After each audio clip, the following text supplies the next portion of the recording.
Live from the nation's capital, this is the National News Desk, America's News Now. I'm Dee Gatton, and we continue to follow that breaking news after days of warnings. Israel launching sweeping airstrikes on Iran. Let's get straight to Jeff Harris at the Live Desk with what we know right now, Jeff. Breaking tonight, Dee, brand new video right here shows the strikes Israel says that are targeting Iran's nuclear sites and also top military, also nuclear scientists. Iranian state television says the head of Iran's paramilitary Revolutionary Guard is now feared to be dead. Iran's state-run news media sharing this video right here of some of the destruction in their capital. Israel has closed down its airspace and moved officials to secret locations in preparation of a retaliatory strike. The Jewish state refuses to be a victim of a nuclear holocaust perpetrated by the Iranian regime. Now, as Prime Minister, I've made it clear time and again, Israel will never allow those who call for our annihilation to develop the means to achieve that goal. Taking a live look at the White House tonight, where President Trump is convening a cabinet-level meeting at this time. Secretary of State Marco Rubio with this statement right here, saying the U.S. was not involved in the strikes and their priority is protecting American forces in that region. Take a look at this map of known U.S. military bases across the Middle East. U.S. officials are preparing for possible retaliatory attacks by Iran, targeting some of these bases right here, which could result in a mass casualty event. The U.S. is warning Iran not to. Breaking news right now, a major military escalation in the Middle East as we give you a live look over Jerusalem this morning. Iran fired dozens of drone strikes that Israeli forces did intercept overnight. This, of course, in response to Israel's wave of airstrikes to destroy Tehran's nuclear program. Retired Army Lieutenant Colonel Robert McGinnis joining us this morning for some more insight on this. Good morning to you, sir. We knew this was coming. The administration ordered Americans out of the Middle East. So what's next? What are you specifically watching for in the next 24 hours? Well, so obviously we're concerned about radiological release from the strikes that the Israelis made, but also the retaliation. We expect that Iran will clearly launch more drones and missiles. And of course, Hezbollah, Hamas, which probably can't do much, but the Houthis might be able to do a little more. IRGC obviously has lost its senior leadership based upon media reports. And so there's a lot of unknowns at this point, Jan. What I'm most concerned about, however, is strikes against U.S. personnel. Of course, we started to remove those personnel through evacuation a couple of days ago, but the Iranians have threatened to attack us. And we have 40,000 troops in the region, plus dependents, and they're all around Iran. So that could be a major issue going forward. You talked about the IRGC, the Iran Revolutionary Guard. We know now that there are reports that the head of the IRGC was killed, as well as the chief of the country's military.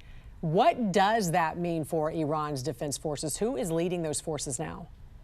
Well, just like every military, someone is the second in command will step forward. When we struck Soleimani under the Trump 1 administration in Baghdad, clearly there was an echo across that region and retaliation took place. But as far as IRGC's capabilities, they run all the armed forces. There's no doubt about that, and they'll continue to do so. But they will strike out, and they do have capabilities all over the region. Whether or not they're going to be able to touch us, I think is an issue that's unresolved. Keep in mind, a week ago, we redirected from what was going to Ukraine thousands of anti-drone capabilities into the Middle East, and in anticipation of what we've just seen.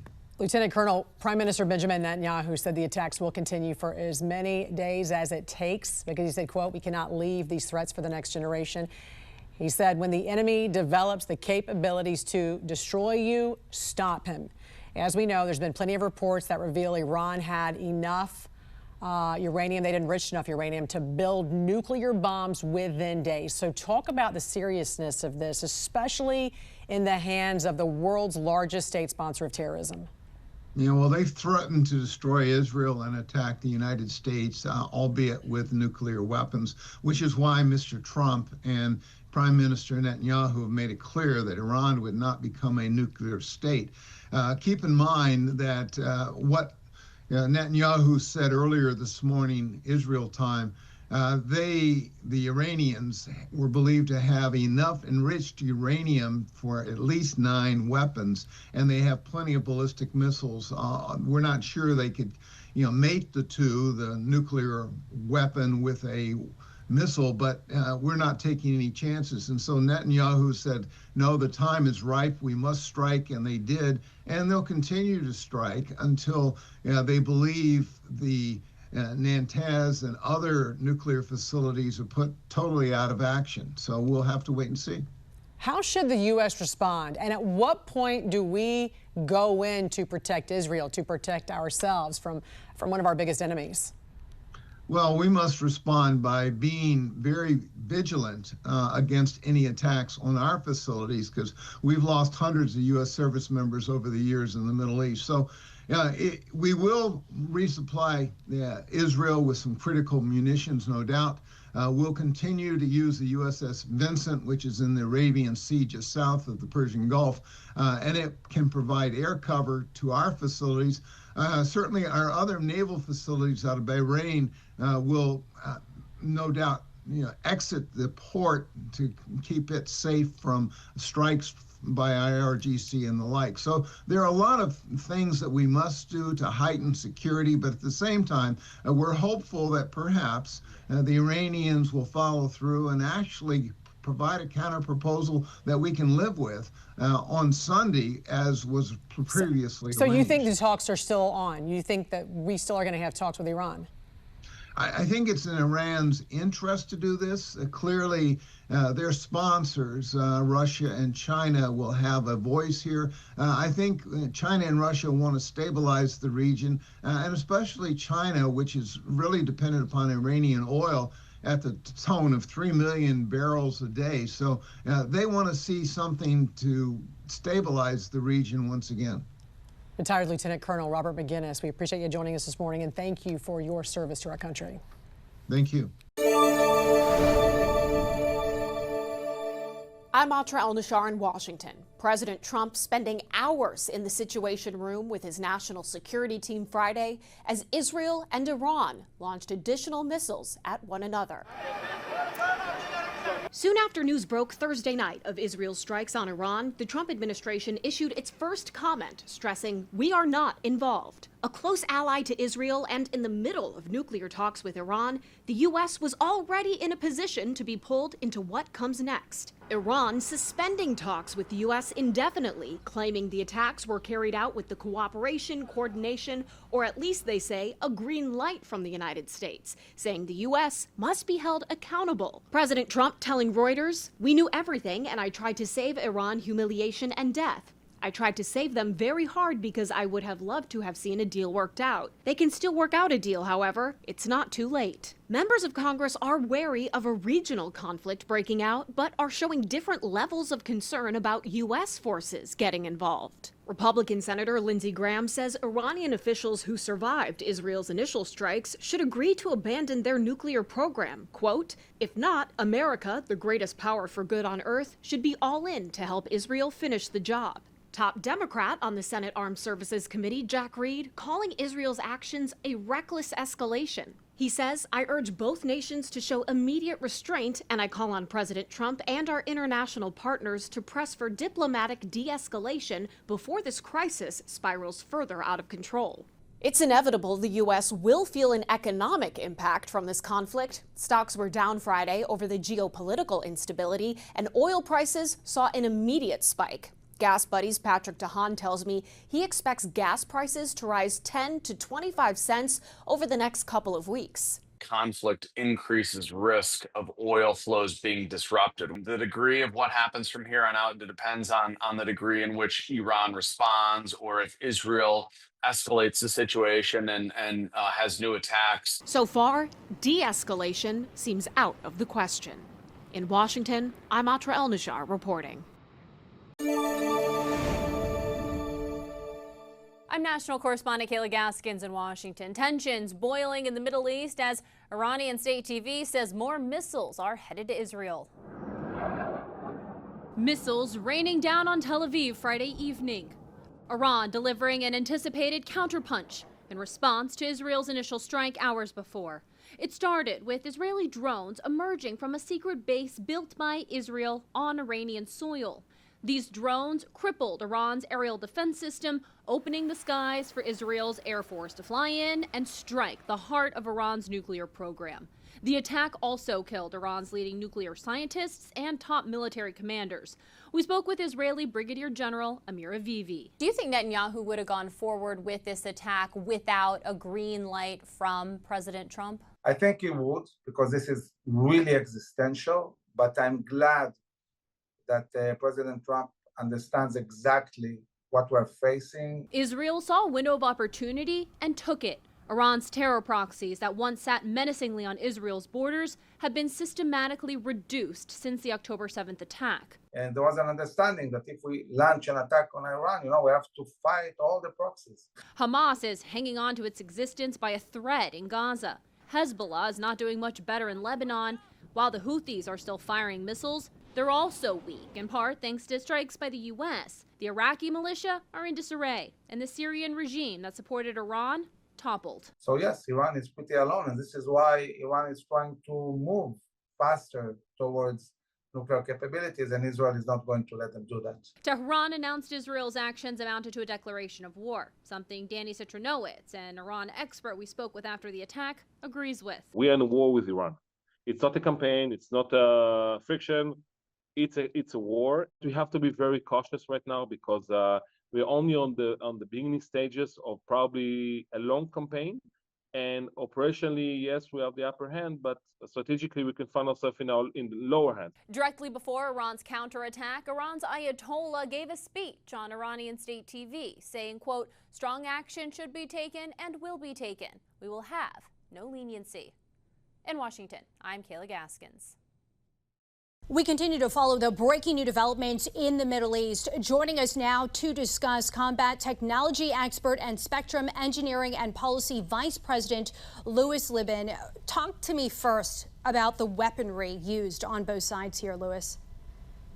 Perfect. Thank you, Didi. I really appreciate that. So on the Iranian side, what they're using is non-specific ballistic missiles, meaning they're going for the most coverage to do the most damage that you can see, as you're showing in the background over there. Israel is doing something that's completely different and has never been done before. So Israel, to begin with, they did they did the final build of drones within Iran. It was a decapitation strike that eliminated the enemy threat, the nuclear facilities, the intelligence gathering, the precision, the actual scientists. It was the result of really deep, long-term reconnaissance. Israel didn't make use of their own fifth column except through some of the people, but they also have done completely new weapons that have never been used before, something called effects-based operations. The strike was planned to disrupt the logistics and the morale of the Iranian people rather than just simply destroying targets and killing people. Right.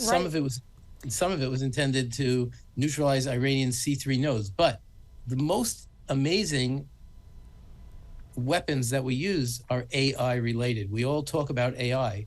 AI was applied in a major role. In one portion that they did, they formed mosaic warfare, which is a disaggregated semi-autonomous system using drones, satellites, sensors. They all work in an ad hoc combination. It is a new type of warfare that they're navigating right now. Absolutely. There are now also heightened concerns that Iran could retaliate against the U.S. for helping Israel basically shield itself in the strikes. What does this mean for us, though, here at home? What could this look like? So it could get pretty messy in the United States because we already have our own issues that we're dealing with right now. So we're worried about the full-scale regional war. We're worried about closure of strategic waterways. Within the U.S., escalation of terrorism, cyber attacks, collapse of fragile states, not in the U.S., but the ones nearby in the Middle East, Lebanon, Iraq, Syria arena, diplomatic shifts and alignments. We don't want the U.S. to make enemies of everyone. This could also force a mass displacement and a new humanitarian crisis. And the proxies of Iran will be weakened. We don't even know what that means, meaning who will be in charge. So there are a lot of potential impacts. As you know, Iran already suspended nuclear talks with the U.S. If the Iranians don't sign an agreement with the U.S., could that prompt the U.S. to finish what Israel started? Well, the world has a big challenge right now. Iran cannot get nuclear weapons for the sole reason they will use them. So yes, if it turns out to be a U.S. issue, it shouldn't be, but it is a global issue. And if the world doesn't attack this now, then we're just kicking it down the can down the road a little bit. And without the U.S. support, as we know, the risk of escalation increases. So the worst case, of course, is this nuclear brinksmanship. And the U.S. Army wargaming suggests that once this nuclear threshold is crossed, retaliation becomes more imaginable, even nuclear. So we're pretty scared out there. It is alarming, as well as the timing of all of this, raising concerns. Louis Libin, also part of One Media. We greatly appreciate your time tonight on the National News Desk. Anytime, my pleasure.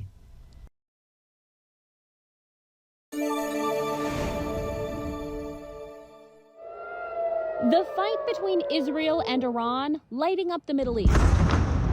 The world waiting to see if the U.S. will remain on the sidelines. On Sunday, President Trump telling ABC News it's possible we could get involved, but we are not involved at this moment. Israel continues systematically taking out Iran's top nuclear scientists and officials. I can inform you, Brett, that moments ago, we also got the chief intelligence officer and his deputy in Tehran. But U.S. officials saying President Trump made it clear to Israel he's against an assassination of Iran's Ayatollah. Israel's President Benjamin Netanyahu dancing around the question Sunday. Is that true? Actually, there's so many false reports of conversations that never happened, and I'm not going to get into that. Trump aiming to prevent the war from escalating further in hopes diplomatic talks can resume. I think it's time for a deal, and we'll see what happens, but sometimes they have to fight it out, but we're going to see what happens. I think there's a good chance there'll be a deal. Netanyahu telling Fox News their intelligence shows Iran was behind the 2 assassination attempts on President Trump last summer. Through proxies, yes. Through their intel, yes. They want to kill him. Look, he's enemy number 1. Iran's president had promised to take revenge against President Trump for his authorization of the strike that killed top Iranian general Qasem Soleimani during his first term. In 2022, Iran released an animated video of a targeted attack on Trump. Meanwhile, for Israel to achieve its ultimate goal of destroying Iran's nuclear facilities, it will either need incredible ingenuity or, many believe, help from the United States. The main nuclear site, Fordow, is nestled deep inside a mountain.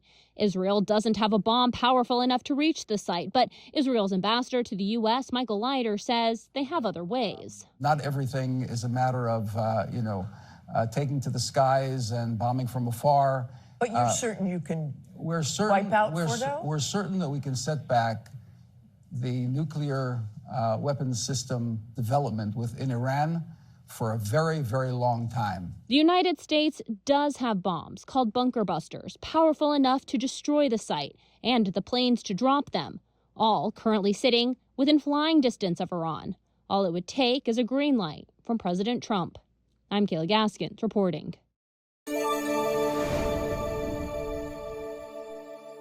I'm national correspondent Kayla Gaskins in Washington. President Donald Trump will reportedly not join the other G7 leaders in signing a joint statement calling for the de-escalation of fighting between Israel and Iran.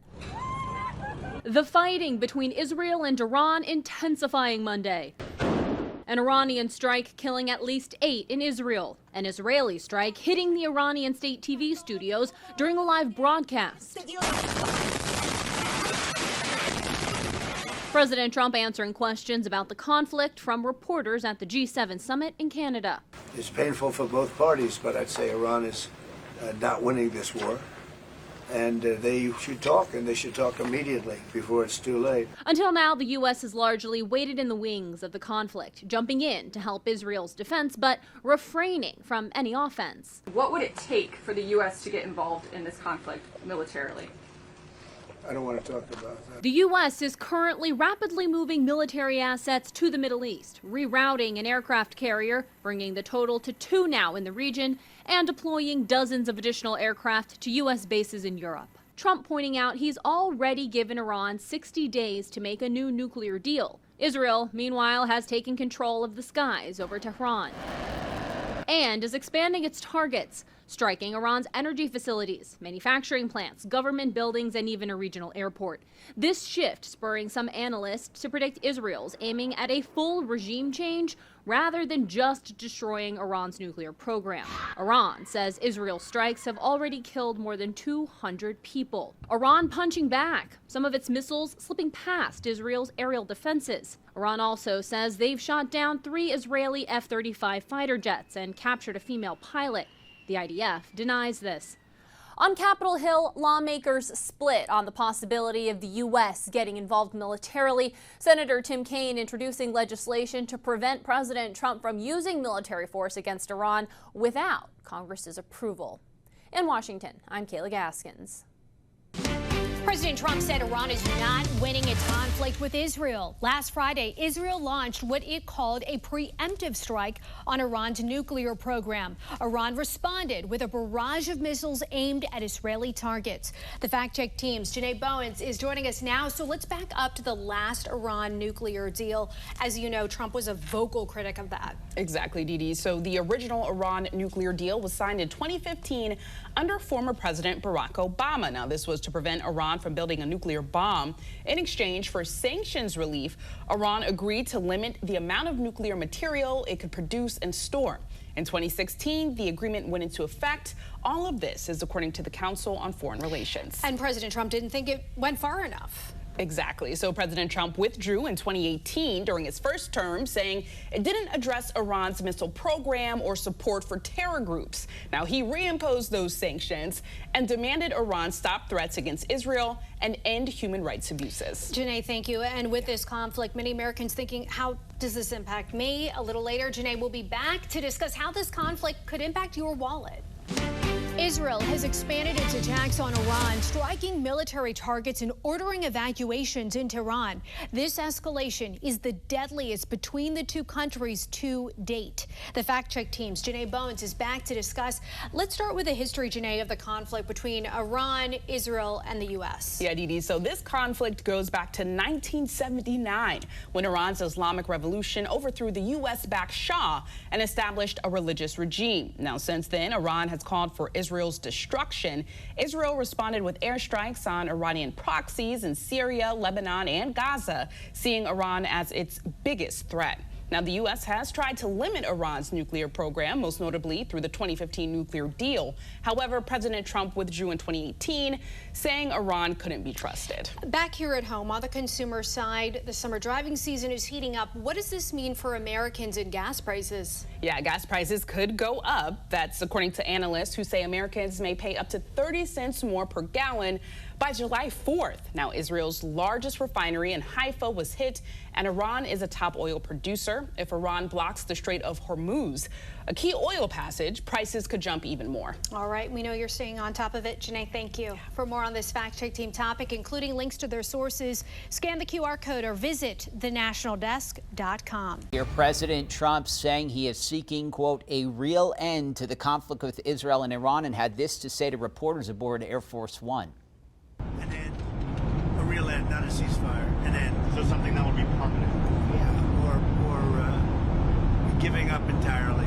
That's okay too. Are you close there? Is that possible? Is that possible in the next 24 Why not? Certainly possible. Complete give up. That's possible, yeah. He also reiterated on his stance with to keep nuclear weapons from Iran while speaking to reporters. Doing pretty well. Right now, we're doing pretty well. Remember, Iran cannot have a nuclear weapon. It's very simple. We don't have to go too deep into it. They just can't have a nuclear weapon.